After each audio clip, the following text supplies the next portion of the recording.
Hello guys, this is Ghouse. Welcome back to our channel. ఎవరైతే మన channel first time visit చేశారో Ghouse talks YouTube channel subscribe చేసుకోండి. So guys, ఈ వీడియోలో వచ్చేసరికి మనం ఏంటంటే చాలామంది ఎంసెట్ రాస్తారనమాట. సో రాసిన తర్వాత క్వాలిఫై అవ్వచ్చు. సో కొంతమంది ర్యాంకు కూడా రాక ఎంసెట్ ద్వారా అయితే జాయిన్ అవ్వరనమాట. సో అలా ఎంసెట్ లేకుండా చేసే కొన్ని కోర్సెస్ అయితే ఉన్నాయన్నమాట, కొన్ని టెక్నీషియన్ కోర్సెస్ అనమాట. సో ఇవేంటంటే కంపల్సరీ ప్రతి హాస్పిటల్స్లో వేకెన్సీ ఉండే కోర్సెస్ అనమాట ఇవి. సో వాటి గురించి అయితే నేను 1 by 1 అయితే చెప్తాను. సో ఈ వీడియోను ఎక్కడ కూడా స్కిప్ చేయకుండా ఎండ్ వరకు అయితే చూడడానికి అయితే ట్రై చేయండి. సో ఈ కోర్సెస్ని చేయడానికి మీకు ఎలాంటి ఎంసెట్ క్వాలిఫై అవ్వడం కానీ అసలు ఎంసెట్ రాయకపోయినా పని లేదనమాట. So let us start our video. So first one వచ్చేసరికి ఏంటంటే మనకి నర్సింగ్ అనమాట. సో మీరు చూసుకోవచ్చు, ఇది మన అబ్రాడ్లో కానివ్వండి అండ్ మన ఇండియాలో కానివ్వండి, సో మంచి ఆపర్చునిటీస్ అయితే ఉన్నాయన్నమాట నర్సింగ్కి సంబంధించి. సో ప్రతి ఒక్క హాస్పిటల్లో అయితే నర్సింగ్కి సంబంధించిన కోర్సెస్ చేసిన వాళ్ళు అయితే కంపల్సరీ ఉంటారు కాబట్టి సో మీకు కోర్సు చేసిన వెంటనే మీకు త్వరగా సెటిల్ అయ్యే ఛాన్సెస్ అయితే ఉన్నాయి. నెక్స్ట్ వచ్చేసరికి ఏంటంటే మనకి బ్యాచులర్ ఆఫ్ ఫిజియోథెరపీ అని చెప్పేసి. సో బ్యాచులర్ ఆఫ్ ఫిజియోథెరపీ అంటే ఫర్ ఎగ్జాంపుల్ ఏదైనా బాడీలో ఏదైనా పార్ట్ పని చేయకపోతే సో దాన్ని కొన్ని ఎక్సర్సైజ్ చేపించేసి వర్క్ చేసేలా చేయడాన్ని ఏంటంటే ఫిజియోథెరపీ అంటాం. సో ఇదేంటంటే బ్యాచులర్ ఆఫ్ ఫిజియోథెరపీ అని చెప్పేసి అంటాం. సో దీనికి కూడా మనకి ప్రతి ఒక్క హాస్పిటల్లో అయితే వేకెన్సీస్ అయితే ఉంటాయి అనమాట. సో అదర్వైజ్ మీరు ఓన్గా కూడా ఫిజియోథెరపీ సెంటర్ అయితే పెట్టుకోవచ్చు. సో దీని ద్వారా కూడా మీకు మంచి లైఫ్ అనేది ఉంటుంది. నెక్స్ట్ వచ్చేసరికి ఏంటంటే బీఎస్సీ ల్యాబ్ టెక్నీషియన్ అనమాట. సో ల్యాబ్ టెక్నీషియన్ కూడా అందరికీ తెలుసు, ల్యాబ్స్లో ఉంటాం కదా. సో ఆ ల్యాబ్స్లో టెస్టింగ్స్ కానీ అవి ఇవి చేస్తూ ఉంటారు. సో ప్రతి ఒక్క హాస్పిటల్లో అయితే ల్యాబ్ టెక్నీషియన్కి రిక్రూట్మెంట్స్ అనేది ఉంటాయన్నమాట. సో ఎందుకంటే నీడ్ కాబట్టి. సో నెక్స్ట్ ఏంటంటే రేడియాలజీ టెక్నీషియన్ అనమాట. సో రేడియాలజీ టెక్నీషియన్ అంటే ఏంటంటే మనకి ఎక్స్రేస్ తీయడం కానివ్వండి, స్కానింగ్ తీయడం కానివ్వండి. సో ఇది చేసేది ఏవైతే ఈ వర్క్ ఉందో సో ఈ వర్క్ని చేసేది ఎవరంటే రేడియాలజీ టెక్నీషియన్స్ అయితే చేస్తారనమాట. సో అన్ని హాస్పిటల్ కూడా అన్ని హాస్పిటల్స్లో కూడా మనకి ఎక్స్రేస్ తీసేవాళ్ళు అండ్ స్కానింగ్ తీసేవాళ్ళు ఉంటారు కాబట్టి సో వీళ్ళందరూ ఏంటంటే రేడియాలజీ టెక్నీషియన్ అనమాట. సో ఈ కోర్స్ కూడా మంచి ఆపర్చునిటీస్ అయితే ఉంటాయి మీకు. So next one is ophthalmology technician. So ophthalmology technician అంటే మనకి ఐకి సంబంధించిన ఏవైతే డిసీజెస్ ఉంటాయో అండ్ ఐకి సంబంధించిన ఏవైతే కొన్ని టెస్టింగ్స్ ఉంటాయో సో ఇవన్నీ కూడా చేసేది ఆప్థమాలజీ టెక్నీషియన్ అనమాట. సో ఇవి కూడా మీరు కొన్ని హాస్పిటల్స్ అయితే ఉంటాయి. అండ్ ఆల్సో ఒకవేళ మీకు అంత లేనప్పుడు ఏంటంటే మీరు సొంతంగా ఆప్థమాలజీ సెంటర్స్ అయితే పెట్టుకోవచ్చు అండ్ ఆప్టిక్స్ షాప్స్ కూడా పెట్టుకోవచ్చు అనమాట.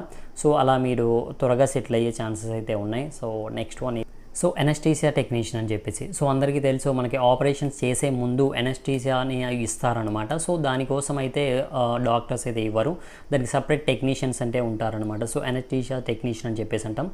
సో ఈ కోర్సులో కూడా మీకు ఏదైతే ఆపరేషన్ థియేటర్స్ ఉన్నాయో సో హాస్పిటల్స్ ఏవైతే ఉన్నాయో సో అలాంటి హాస్పిటల్స్ అయితే రిక్రూట్మెంట్ అనేది ఉంటుంది. సో చాలా తక్కువ మంది చేసే కోర్సెస్ కాబట్టి ఇవి త్వరగా జాబ్ వచ్చే ఛాన్సెస్ అయితే ఉంటాయి అండ్ హై ప్యాకేజ్ కూడా ఉంటుందన్నమాట. So next one is so perfusion technician అనమాట. సో పర్ఫ్యూషన్ టెక్నీషియన్ అంటే ఏంటంటే ఏదైతే మన బాడీ ఫ్లూయిడ్స్ ఉంటాయో ఆ ఫ్లూయిడ్స్ని టెస్ట్ చేసే వాళ్ళని పర్ఫ్యూషన్ టెక్నీషియన్ అని చెప్పేసి అంటాం. సో బ్లడ్ టెస్ట్ కానివ్వండి అండ్ యూరిన్ టెస్ట్ కానివ్వండి, సో ఏవైతే బాడీ ఫ్లూయిడ్స్ ఉంటాయో వాటన్నిటిని టెస్ట్ చేయడానికి సెపరేట్ టెక్నీషియన్స్ అయితే ఉంటారనమాట. సో ఇది కూడా మనకి ప్రతి ఒక్క హాస్పిటల్స్ అవసరం కాబట్టి సో మంచి లైఫ్ అనేది ఉంటుంది అండ్ హై ప్యాకేజ్ ఉంటుంది. సో అదర్వైజ్ మీరు సొంతంగా టెక్నీషియన్ ల్యాబ్స్ అయితే పెట్టుకోవచ్చు అనమాట. So guys next one is dialysis technician. So dialysis technician అంటే ఏంటంటే మనకి కొంతమంది కిడ్నీ పేషెంట్స్ అయితే ఉంటారనమాట. సో వాళ్ళు కిడ్నీ ఫెయిల్ అయిన వాళ్ళు ఎవరైతే ఉంటారో వాళ్ళకి బ్లడ్ అనేది ప్యూరిఫై కాదు కాబట్టి ఆర్టిఫిషియల్గా బ్లడ్ని అయితే ప్యూరిఫై చేస్తూ ఉంటారు. సో వీళ్ళని వచ్చేసరికి మనం డయాలసిస్ టెక్నీషియన్స్ అని చెప్పేసి అంటాం. సో ఇది కూడా మీకు ప్రతి ఒక్క హాస్పిటల్స్ అయితే వేకెన్సీస్ అయితే ఉంటాయి అండ్ మంచి ఫ్యూచర్ కూడా ఉంటుందన్నమాట. సో త్వరగా జాబ్ వచ్చే ఛాన్సెస్ కూడా ఎక్కువ అయితే ఉన్నాయి. Next one is prosthetic technician. Prosthetic technician అంటే అయితే ఎవరైతే ఆర్టిఫిషియల్ పార్ట్స్ ఎవరైతే బాడీ పార్ట్స్ తయారు చేస్తారో కాలు కానివ్వండి అండ్ హ్యాండ్స్ లెగ్స్ ఎవరైతే ఆర్టిఫిషియల్గా తయారు చేసే వాళ్ళు ఉంటారు కదా సో వాళ్ళు ఏమంటాం అంటే ప్రోస్టెటిక్ టెక్నీషియన్స్ అని చెప్పేసి అంటాం అనమాట. సో ఇదేంటంటే మనకి అబ్రాడ్లో కానివ్వండి ఇండియాలో కానివ్వండి సో మంచి వేకెన్సీస్ అయితే ఉంటాయి, మంచి ఫ్యూచర్ అయితే ఉంటుంది. సో చాలా తక్కువ మంది చేసే కోర్సెస్ కాబట్టి మీకు త్వరగా సెటిల్ అయ్యే ఛాన్సెస్ అయితే ఎక్కువ ఉంటాయి అనమాట. So guys next one is respiratory therapy అనమాట.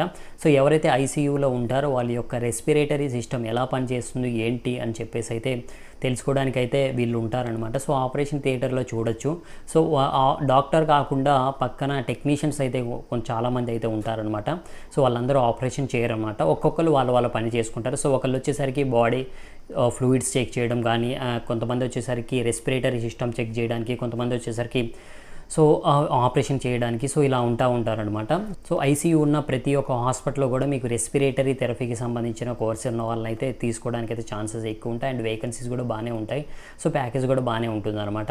So next one is operation theatre technician. Operation theatre technician అంటే ఏంటంటే మనకి ఆపరేషన్ థియేటర్లో ఏవైతే అరేంజ్మెంట్స్ ఉంటాయో అవన్నీ చేసేది ఏంటంటే ఆపరేషన్ థియేటర్ టెక్నీషియన్స్ అంటాం అనమాట. సో ఎవరైతే డాక్టర్ ఆపరేషన్ చేసే ముందు మొత్తం అరేంజ్మెంట్ చేశారు కదా, సో ఆ టెక్నీషియన్ ఏమంటామంటే మనం ఆపరేషన్ థియేటర్ టెక్నీషియన్ అని చెప్పేసి అంటాం. దీంట్లో కూడా మీకు ప్రతి ఒక్క హాస్పిటల్స్, ఏ హాస్పిటల్ అయితే సర్జరీస్ చేస్తూ ఉంటారో సో ఆ సర్జరీస్ చేసే హాస్పిటల్స్లో అయితే కంపల్సరీ ఓకేనా ఆపరేషన్ థియేటర్ టెక్నీషియన్స్ అయితే ఉంటారన్నమాట. సో వాళ్ళే ఏదైతే ఆపరేషన్ థియేటర్ ఉందో దాన్ని అరేంజ్ చేస్తూ ఉంటారు. సో దీని తరపు నుంచి కూడా మీకు మంచి ప్యాకేజ్ అయితే ఉంటుంది, త్వరగా సెటిల్ అయ్యే ఛాన్సెస్ అయితే ఎక్కువ ఉన్నాయన్నమాట.